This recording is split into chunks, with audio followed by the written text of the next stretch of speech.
Hello, welcome back to my channel. ఈరోజు recipe వచ్చేసి గోధుమ రవ్వ ఉప్మా. గోధుమ రవ్వ ఉప్మా అనేది అన్ని వెజ్జీస్ వేసి చేసుకుంటే చాలా టేస్టీగా ఉంటుంది అండ్ తినని వాళ్ళు కూడా చాలా ఇష్టంగా తింటారు. దీనికోసం ఫస్ట్ మనం పోపు వేసుకోవాలి. పోపులో అన్నీ వేయకూడదు. జీలకర్ర, ఎండుమిర్చి, అల్లం అండ్ అలాగే మీరు కట్ చేసుకున్న వెజ్జీస్ అన్నీ యాడ్ చేసుకోవాలి. Like potato, carrot, tomato, curry leaves, ఇంకా మీ దగ్గర క్యాప్సికమ్ అండ్ బీన్స్ ఉంటే అవి కూడా యాడ్ చేసుకోవచ్చు. ఇంకా చాలా టేస్టీగా ఉంటుంది. దెన్ ఉల్లిపాయ అండ్ పచ్చిమిరపకాయ యాడ్ చేసుకోవాలి. ఇవి మగ్గాలంటే కొంచెం సాల్ట్ యాడ్ చేస్తే కొంచెం ఫాస్ట్గా మగ్గుతాయి. దెన్ కొంచెం పసుపు యాడ్ చేసుకోవాలి. పసుపు ఉంటే కొంచెం కలర్ ఉంటుంది.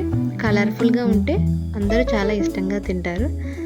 ఈ వెజ్జెస్ అన్నీ మగ్గిపోయాక కొన్ని టమాటోస్ యాడ్ చేసుకోండి. నేను ఇప్పుడు గ్లాస్ గోధుమ రవ్వకి అండ్ హాఫ్ గ్లాస్ సేమియా ఈ రెండింటికి కలిపి 2.5 గ్లాస్ వాటర్ అనేది పోస్తున్నాను. ఈ వాటర్ అనేది బాయిలింగ్ అయ్యే వరకు మరగనివ్వాలి. వాటర్ వేయంగానే సాల్ట్ అనేది అడ్జస్ట్ చేసుకోండి మీరు ఎంత తింటారో. ఇవి బాగా మరిగిపోయాక రవ్వ అంతా వేసేయండి.